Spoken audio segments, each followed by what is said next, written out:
Hello. आज हम CGBSE 9वीं के सोशल साइंस के अध्याय एक मानचित्रीकरण और मानचित्र का अध्ययन शुरू करेंगे। इस वीडियो में हम कुछ भाग देखेंगे, फिर अगले वीडियो में हम इसके इतिहास को और जानेंगे। तो चलिए शुरू करते हैं। क्या आपने कभी सोचा है कि एक कागज़ का टुकड़ा पूरी दुनिया को समझने का चाबी बन जाता है? आप इतिहास के पन्नों से लेकर आधुनिक GPS तक के सफ़र को बहुत ही सरल भाषा में समझेंगे। तो आइए आगे बढ़ते हैं। शुरुआती दौर में बिना नक्शों के समुद्र या अनजान ज़मीनों पर यात्रा करना जीवन और मृत्यु का खेल होता था। जब नाविकों को दिशाओं का ज्ञान नहीं होता था तो वे अक्सर विशाल समुद्र में खो जाते थे। लेकिन जैसे जैसे मानचित्रों का विकास हुआ, इन्होंने इंसानों को इस अनजान दुनिया को समझने, नापने और खोजने का सबसे शक्तिशाली साधन दिया। तो मानचित्र क्या है, अब समझते हैं। तो मानचित्र है किसी भी बड़े भूभाग को छोटे समतल जमीन पे, सतह पे, छोटे समतल सतह जैसे कागज पे दर्शाना मानचित्र कहलाता है। ठीक है, आगे बढ़ते हैं। 15वीं सदी में यूरोपीय देशों ने समुद्री रास्तों की खोज शुरू की। इसी दौर में 1498 में वास्को डी गामा अफ्रीका का चक्कर लगाते हुए भारत तक पहुंचने का समुद्री मार्ग खोज निकाला। ठीक, समुद्री मार्ग खोज निकाला। इस ऐतिहासिक यात्रा ने पूरी दुनिया को साबित कर दिया कि सही दिशा और ज्ञान सटीक नक्शे वैश्विक व्यापार के लिए कितने जरूरी हैं। आगे जैसे जैसे नई दुनिया की खोज हुई, शक्तिशाली देशों में नक्शों का इस्तेमाल औपनिवेशीकरण के लिए शुरू किया गया। औपनिवेशीकरण आप जान रहे हैं क्या है। कोई एक देश जब किसी दूसरे देश में, किसी दूसरे जगह के संसाधनों का उपयोग अपने देश के, अपनी जगह के हित के लिए करते हैं, उसे हम औपनिवेशीकरण कहते हैं। तो जैसे जैसे नई दुनिया की खोज हुई, शक्तिशाली देशों में नक्शों का इस्तेमाल औपनिवेशीकरण के लिए शुरू कर दिया। अब नक्शे केवल रास्ता दिखाने का माध्यम नहीं रहे, बल्कि जमीनों पर अपना कब्जा और हक जताने की कानूनी दस्तावेज भी बन गए। मानचित्रों पर खींची गई रेखाओं ने कई बार स्थानीय निवासियों की परवाह किए बिना राज्यों और साम्राज्यों की सीमा तक तय कर दी। ठीक है, अब आगे हम देखेंगे कि किस तरह से युद्धों में भी प्रयोग किया गया। तो युद्ध के मैदान में सही नक्शा होना जीत की सबसे बड़ी गारंटी माना जाता है। बिना सटीक मानचित्र के कोई भी सेना युद्ध राजनीति नहीं बना सकती। सैनिकों की आवाजाही, छिपने की जगह, तोपखानों की खुफिया जगह के लिए ऊंचाई, ढलान यानी कि टोपोग्राफी है ना, ढलान, टोपोग्राफी का पता होना काफ़ी बेहद जरूरी है। टोपोग्राफी क्या है आगे देखेंगे। सैन्य जरूरतों को के इसी कारण से है ना, इसी सैन्य जरूरतों के कारण से मानचित्रीकरण को एक बेहद सटीक विज्ञान में बदल दिया।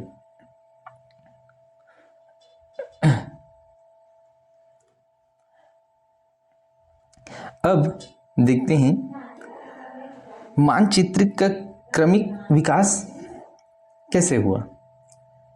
खोज से हमने देखा है ना, खोज हो रही है, अलग अलग देश नाव चला करके जा रहे हैं, अलग अलग चीज़ों की खोज, जैसे यूरोपीय देशों को मसालों की ज़रूरत थी, उसके लिए नया रास्ता खोज रहे हैं। औपनिवेशीकरण के लिए, है ना, इसके बाद क्रमिक औपनिवेशीकरण का उपयोग किया। ठीक है, किसी दूसरी जगह में जा कर के उपनिवेश बसाने, उस जगह को हथियाने, इसका कब्जा करने के लिए आगे आया सैन्य उपयोग, है ना। और अभी अगर हम मॉडर्न युग में देखें तो ये आधुनिक प्रयोग जैसे जीपीएस, है ना, शहर का प्लानिंग, गांव का प्लानिंग, इस सभी चीज़ों में हो रहा है। अब आगे अब आते हैं मानचित्र पढ़ने के मूल नियमों पर। तो नक्शा को समझने के लिए सबसे पहली शर्त दिशा को समझना है। दुनिया के किसी भी मानचित्र पर आज के समय में, है ना, मानक नियम ये है कि मानचित्र के ऊपर तरफ उत्तर दिखाया जाएगा, नीचे तरफ दक्षिण, पूर्व की ओर, पूर्व को दाईं ओर और पश्चिम को बाईं ओर दिखाया जाएगा। ठीक है, मानचित्र हम देखेंगे ऐसे बड़ा सा होगा, तो ऊपर उत्तर, नीचे दक्षिण, इस तरफ पूर्व, इधर पश्चिम को दर्शाएगा। ठीक है, अब हम इनके बीच को देखें। ये उत्तर हो गया, ये हो गया पूर्व, तो ये बीच हो जाएगा उत्तर पूर्व, इधर दक्षिण पूर्व,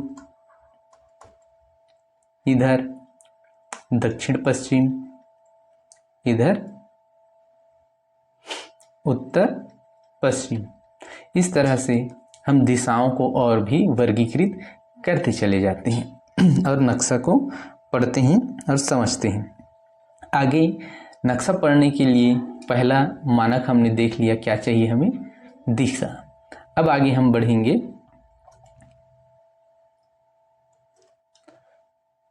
अब दिशा के बाद देखेंगे, है ना, दो प्रकार की दिशा होते हैं, इसको भी हम समझ लेते हैं। ठीक है, तो क्या आप जानते हैं उत्तर दिशा को भी हम दो प्रकार की होती है। जैसे पहला है भौगोलिक उत्तर, ठीक, और दूसरा चुंबकीय उत्तर। ठीक है, तो भौगोलिक उत्तर यह हमारी पृथ्वी का वास्तविक उत्तरी ध्रुव है, इसलिए देखिए ये है ना सीधा, जो अपनी जगह पर हमेशा स्थिर रहता है। और चुंबकीय उत्तर देखें तो यह हमारी पृथ्वी के कोर में जो निकल और आयरन है, जिसके कारण यह एक शक्तिशाली चुंबक की तरह काम करती है। जब हम कंपास या दिक्सूचक की सुई देखते हैं तो यह इसी चुंबकीय उत्तर की तरफ इशारा करती है, जिसका स्थान समय समय पर थोड़ा बदलते रहता है। ठीक है, इसके बारे में और आगे चर्चा करेंगे। आगे हम बढ़ते हैं। हमने दिशा देखा, दिशा के बाद दूसरा जो जरूरी चीज़ है मानचित्र में वो है पैमाना। तो पैमाना क्या है ना, तो अब सोचिए, क्या किसी पूरे राज्य या देश को उसके असली आकार में कागज पर छापा जा सकता है? बिल्कुल नहीं। इसलिए हम पैमाना का इस्तेमाल करते हैं। तो पैमाना क्या है? यह मानचित्र पर दर्शाई गई वास्तविक दूरी, है ना, ये मानचित्र पर दर्शाई गई वास्तविक दूरी, मानचित्र पर दर्शाई गई दूरी और जमीन पर उसकी वास्तविक दूरी के बीच का अनुपात होता है। ध्यान दें, बिना पैमाने के जो खींचा गया मानचित्र है वो मानचित्र नहीं, वो मात्र एक रेखा चित्र है। ठीक है, अगला हम देखेंगे कि मानचित्र के प्रकार पैमाने के प्रकार कौन कौन से होंगे। ठीक, तो पैमाने भी 3 प्रकार के होंगे। पहला है कथनात्मक पैमाना, दूसरा रेखीय पैमाना और तीसरा प्रतिनिधि भिन्न पैमाना। पहचान क्या है?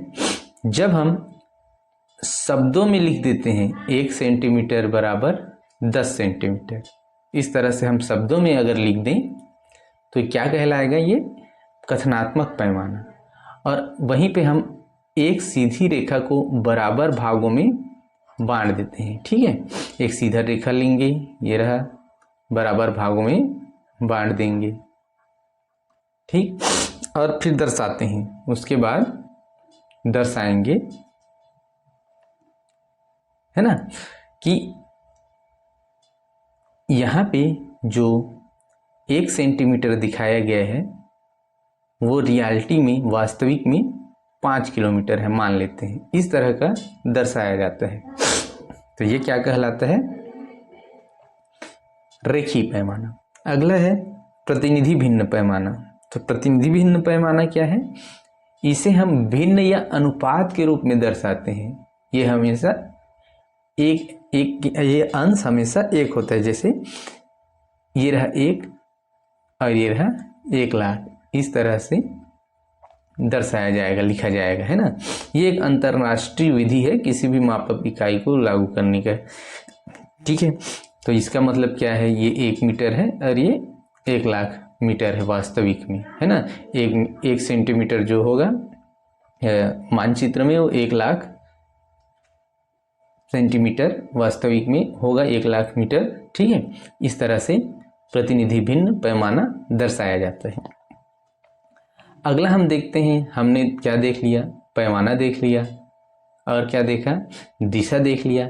अगला जरूरत हमें पड़ेगी संकेत की, है ना। तो नक्शे पर है ना, हम जंगल, झाड़ी, पेड़ पौधे, नदियाँ, इन सभी चीज़ों को कैसे दर्शाएंगे? तो इसको दर्शाने के लिए एक चिन्ह होगा। जैसे कि अगर हम 2 धारी इस तरह से बना देते हैं तो समझ आता है कि ये नदी है।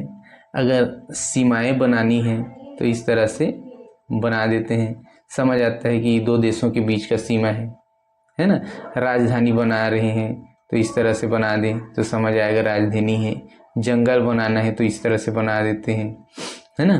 अगर अस्पताल बनाना है तो ये रहा, प्लस का चिन्ह लगा देते हैं। ठीक है, मंदिर बनाना है तो इस तरह से बना देते हैं। ठीक है, तो इस तरह के निशान दर्शाते हैं। और ये ऋण चिन्ह है, कन्वेंशनल चिन्ह है ना। इससे क्या होता है? एक यूनिवर्सल लैंग्वेज बनता है। यूनिवर्सल लैंग्वेज के रूप में ये काम करता है, ताकि आप कहीं से भी किसी भी मानचित्र को आसानी से पढ़ समझ सकते हैं, है ना। आगे हम बढ़ते हैं। अब आगे हमने देखा क्या? दिशा, दिशा के बाद पैमाना, पैमाना के बाद संकेत। तो अब समझते हैं हम कि क्या कागज पर कागज जो एक समतल है, समतल मतलब 2D है। 2D मतलब है ना 2 डायमेंशनल। 2 डायमेंशनल क्या होता है? सिर्फ उसमें लंबाई और चौड़ाई है कागज में। ठीक है, वहीं पे वास्तविक जो जगह है उसमें लंबाई, चौड़ाई और ऊंचाई भी होती है, मतलब 3D होते हैं। तो हम ये 3D को, है ना, 3D जगह को हम समतल जमीन 2D पे कैसे दिखाएं, है ना। तो कागज एक समतल होता है, तो फिर उस पर 3D चीज़ें जैसे पहाड़ है, घाटी है, उसकी ऊंचाई कैसे दिखाएं? तो इसके लिए हम समुच्च रेखाओं का प्रयोग करते हैं, है ना। समुच्च रेखाओं का प्रयोग करते हैं। तो समुद्र तल के से समान ऊंचाई वाले स्थानों को जोड़ने वाली काल्पनिक रेखा को हम समुच्च रेखा कहते हैं। समुच्च रेखा क्या होगा? यह वह काल्पनिक रेखा है जो समुद्र तल से नापा जाएगा और समान ऊंचाई वाले स्थानों को मिलाती है। ठीक है, जिनकी ऊंचाई समान होगी उनको ये मिला देगी। देखिए ये देखिए गोल सा बना दिए, इतना 100 मीटर का ऊंचाई है समुद्र तल से, ये 200 मीटर का और ये 300 मीटर का ऊंचाई है ना। गोल गोल बना दिए हैं एक, है ना, कंसेंट्रिक सर्कल, संकेंद्रिक वृत्तों की तरह दिखाई देती है। क्यों, ये इतना पूरा एक रेखा है ना। ये 100 मीटर की ऊंचाई पर है समुद्र तल से, ये वाले 200 मीटर पे और ये वाले 300 मीटर पे, इतना जगह है ना। इस तरह से दर्शाया जाता है। तो समोच्च रेखा क्या होंगे, समुद्र तल से समान ऊंचाई वाले स्थानों को जोड़ने वाली जो काल्पनिक रेखा है उसको हम समोच्च रेखा कहेंगे, है ना। मानचित्र पर यह एक दूसरे के अंदर बने वृत्तों की तरह दिखाई देता है ना, क्योंकि ये देखिए इसके अंदर ये, इसके अंदर ये, इस तरह से दिखाई दे रहा है। आगे हम बढ़ते हैं। अब समोच्च रेखा को पढ़े कैसे, तो देखो समोच्च रेखा को कैसे पढ़ेंगे। मान लो ये धारी धारी काफी पास पास में है ना, तो ये धारी धारी पास पास में है। इससे क्या समझ आ रहा है कि ये तीव्र ढलान है, ये काफी तीव्र ढलान है ना। और अगर थोड़ा दूर दूर है तो इससे ये समझ आएगा कि ढलान मंद है, काफी तीव्र ढलान नहीं है, ये भी इससे समझ आता है। आगे हम बढ़ते हैं। अब हमने समझ लिया मानचित्र के बारे में, मानचित्र का किसके कैसे विकास हुआ ये देखा, खोज, औपनिवेशीकरण, है ना, सैन्य अभ्यास, ठीक है। और फिर आधुनिक युग तक आ गए हैं, जीपीएस, गूगल मैप्स, ये सब का प्रयोग हो रहा है, ठीक। अब हमने मानचित्र को पढ़ना भी सीखा। मानचित्र में क्या क्या देखा, क्या क्या होते हैं। पहले दिशा और उसके ओरिएंटेशन को देखा। दिशा में हमने क्या समझा, भौगोलिक दिशा और चुंबकीय दिशा के बारे में समझा। ऋण चिन्ह को समझा, है ना, ये देखिए ऋण चिन्ह बने हुए हैं। रेखीय पैमाना, है ना, जो पैमाना समझा, ठीक है। और देखिए जो मानचित्र होता है ना, इतना बड़ा अगर मानचित्र अगर मान लेते हैं पूरा, तो इस कोने पे पैमाना को लिखा जाता है, मतलब कि राइट साइड नीचे, है ना, पैमाना को लिखा जाता है। और हमने समोच्च रेखाओं को भी जाना। अब इससे इतने में आप लोग मानचित्र पढ़ना सीख गए हैं, है ना। तो पुराने जमाने से लेकर के, है ना, जब हस्त निर्मित कागजों से जो शुरू हुआ यह सफ़र मानचित्र का, आज डिजिटल पिक्सल और गूगल